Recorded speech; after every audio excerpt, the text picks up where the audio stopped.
सभी को जय भीम, जय जोहार, जय आदिवासी। आज हमारे बीच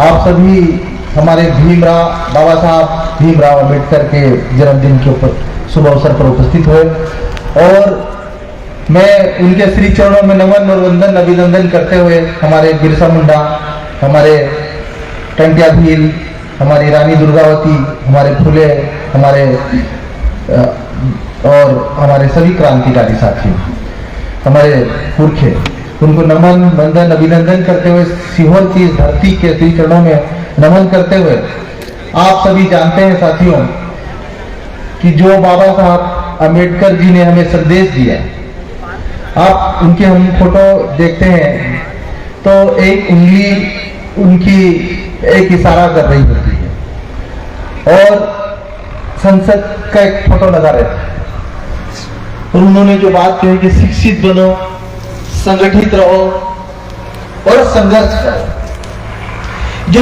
उनकी 3 जो मूल मंत्र दिए हैं कि शिक्षित बनो, संगठित रहो और संघर्ष करो। आज आजादी के 70 साल हो गए। बाबा साहब अंबेडकर ने हमारे समाज को, खासकर एसटी और एससी वर्ग को हजारों सालों की बेड़ियों से जो मुक्ति दिलाई भारत का संविधान बनाकर, और उस संविधान बनाने के बाद में जो उनका इशारा था कि संगठित बनो और संघर्ष करो।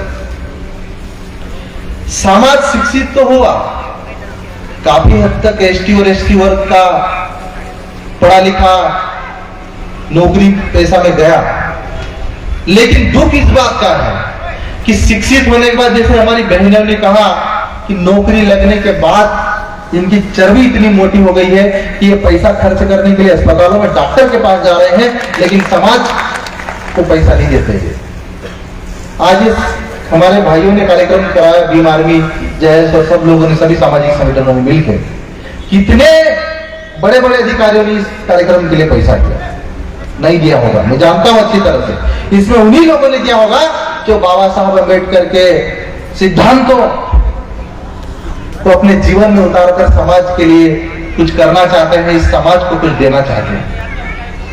समाज का वर्ग पढ़ा लिखा शिक्षित हुआ और शिक्षित बनने के बाद में नौकरी लगी आरक्षण का फायदा उठाकर, लेकिन आरक्षण का फायदा लेने के बाद कभी भी इस वर्ग ने पीछे मुड़कर समाज की तरफ नहीं देखा, चाहे राजनीति की बात हो, चाहे सामाजिक आरक्षण की बात हो, नौकरी की बात हो, संगठित होने की बात हो। 70 साल हो गए देश को आजाद हुए। आज समाज एक संगठन इधर जा रहा है, एक संगठन उधर जा रहा है। विधानसभा के भीतर एक उस पार्टी में विधायक, एक उस पार्टी में विधायक, संसद के भीतर एक उस पार्टी का, हमारे एसटी एससी का भाई। आज मध्य प्रदेश में एसटी और एसटी वर्ग के अगर दोनों की संख्या मिला जाए ईमानदारी से तब 45% से ऊपर है। 2011 की जनगणना में 21% आदिवासी, 16% अनुसूचित जाति, लेकिन आज 2023 में अगर इनकी सही रूप से जनगणना की जाए तो ये दोनों वर्ग 45% से ज्यादा बनेंगे। लेकिन मैं दुख के साथ कहना चाहता हूं कि 45% से ज्यादा होने के बाद भी पिछले 20 सालों से हमारे समाज के नेताओं ने प्रमोशन में आरक्षण नहीं दिला पाए। हमारे समाज के नेता क्यों? क्योंकि हम संगठित नहीं है, हम लोग एकजुट नहीं है। और बाबा साहब ने कहा आप पढ़िए, एक हाथ में संविधान, दूसरे हाथ में उंगली। उन्होंने कहा कि संविधान पढ़ो और संसद के भीतर घुसो, विधायक बनो, संसद बनो, और वहां बनने के बाद में जैसे हमारे डॉक्टर सोनगरे जी ने कहा कि आप पॉलिसी मेकर बनिए, जो कानून बनाने वाले बनिए, नियम और नीतियां बनाने वाले बनिए। कब तक आप इन नेताओं के पीछे वोट बैंक बनकर घूमते रहोगे?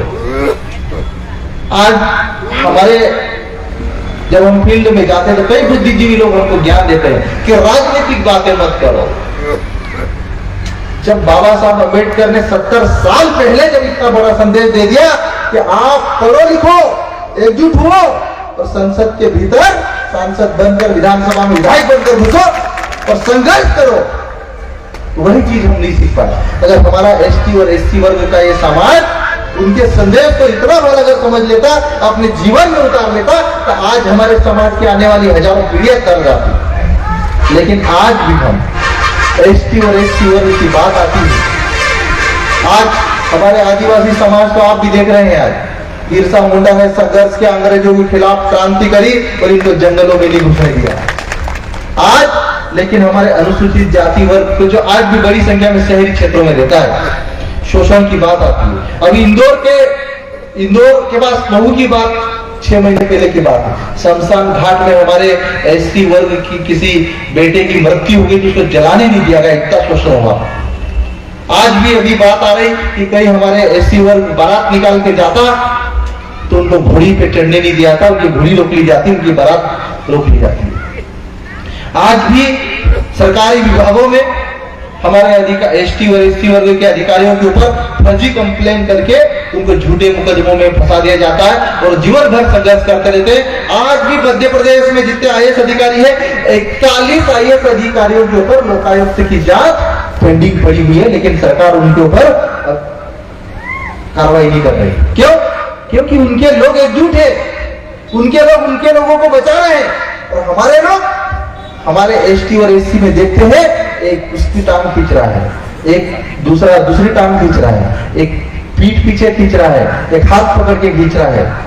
लेकिन मैं भाइयों आप लोगों से यही कहना चाहता, मैं तो सदन के भीतर हूं और मुझे दुख इस बात का है कि एसटी और एससी वर्ग का करोड़ों रुपया, हजारों करोड़ रुपया हर साल बजट में आता है, लेकिन आज भी हमारे गांव में भूखे और प्यासे मर रहे हैं हमारे लोग। क्यों?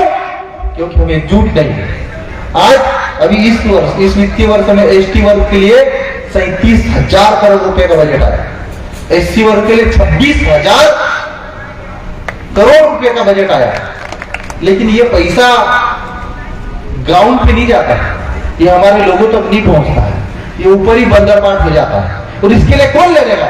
जब समाज का पढ़ा लिखा बुद्धिजीवी वर्ग विधानसभा और लोकसभा में पहुंचेंगे तो हम लड़ेंगे, तब हम कानून बनवाएंगे, तब हम हमारे लोगों को प्रोटेक्शन देंगे। आज हमारे लोगों के ऊपर शोषण बर्बरता क्यों हो रहा है? क्योंकि आज हमारे राजनीतिक नेतृत्व समाज के नाम पे जा रहे हैं विधानसभा में, समाज के नाम पे लड़ाई कर रहे हैं, लेकिन जहां पे लड़ना चाहिए वहां पे लड़ाई नहीं लड़ रहे। बाबा साहब अम्बेडकर हमारे भगवान, जिन्होंने हमारी हजारों पीढ़ियों की ऐसी व्यवस्था करके गए कि अगर उनके सिद्धांतों को अगर हम माने, उनकी बातों का ये समाज अनुसरण करे तो हमारी आने वाली हजारों हजार पीढ़ियां कर जाएगी। और ये बात भी सत्य है कि अभी अगर हमारा समाज नहीं जागा और ये सरकार, ये भारतीय जनता पार्टी की सरकार अगर ऐसे ही संविधान के साथ छेड़छाड़ करती रही तो 2024 के बाद आप देख लो संविधान में संशोधन कर दिया जाएगा और आप लोग कभी भी विधानसभा और लोकसभा नहीं पहुंच पाएंगे। अभी भी तृतीय और चतुर्थ श्रेणी की जो पोस्ट है आप देख रहे हैं, सब आउटसोर्स, सारी प्राइवेट है। हमारे जो आरक्षित पद थे सब अप्रत्यक्ष रूप से खत्म कर दिए चतुर्थ और तृतीय श्रेणी। और अगर अभी भी हमारा समाज नहीं जागा तो ये आरक्षण जो विधानसभा और लोकसभा में पहुंचने के लिए जो आरक्षित सीटें हैं वो भी खत्म कर दी जाए। मैं आप लोगों से एक बात कहना चाहता हूं कि मध्य प्रदेश जैसा एसटी और एससी बहुल्य प्रदेश, ये 45% से भी, अगर मैं तो बोल रहा हूँ 45% बोला हूं, लेकिन अगर सही मायने में इनकी जनगणना की जाए तो 50% के लगभग होगी। और एसटी और एससी वर्ग अगर एक हो जाता है तो हम तो किसी राजनीतिक पार्टी के पीछे भागने की जरूरत नहीं है। ये समाज तय करेगा कि सरकार किसकी बनेगी।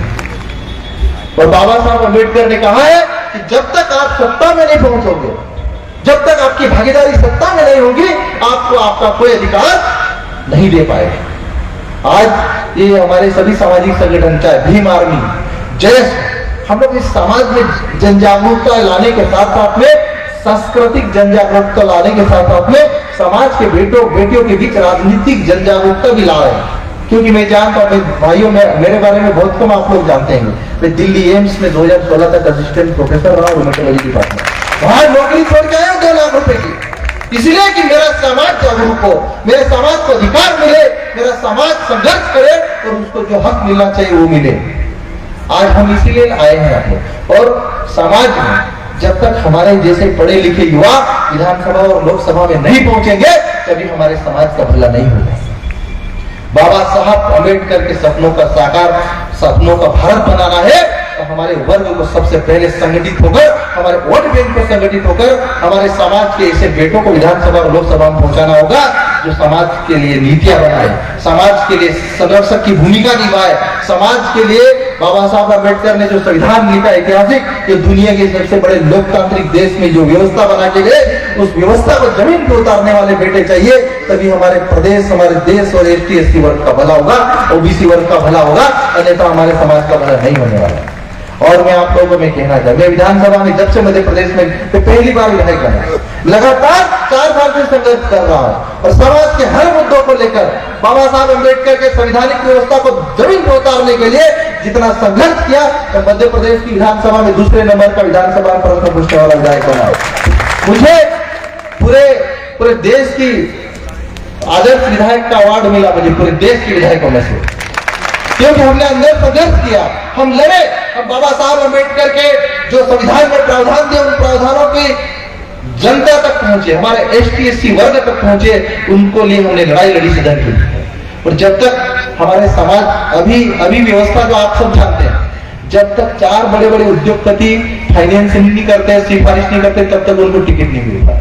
और जो जब तक हमारे समाज में गुलाम जनप्रतिनिधि संसद के भीतर, विधानसभा के भीतर रहेंगे, कभी समाज का भला नहीं होगा। और ये बदलाव हम और आप मिलकर ला सकते हैं। ये जयस भीम आर्मी जैसे क्रांतिकारी संगठन समाज को सही दिशा और दशा दे सकते हैं। आप सभी को जय जोहार, जय आदिवासी, जय भीम, जय भारत, जय संविधान।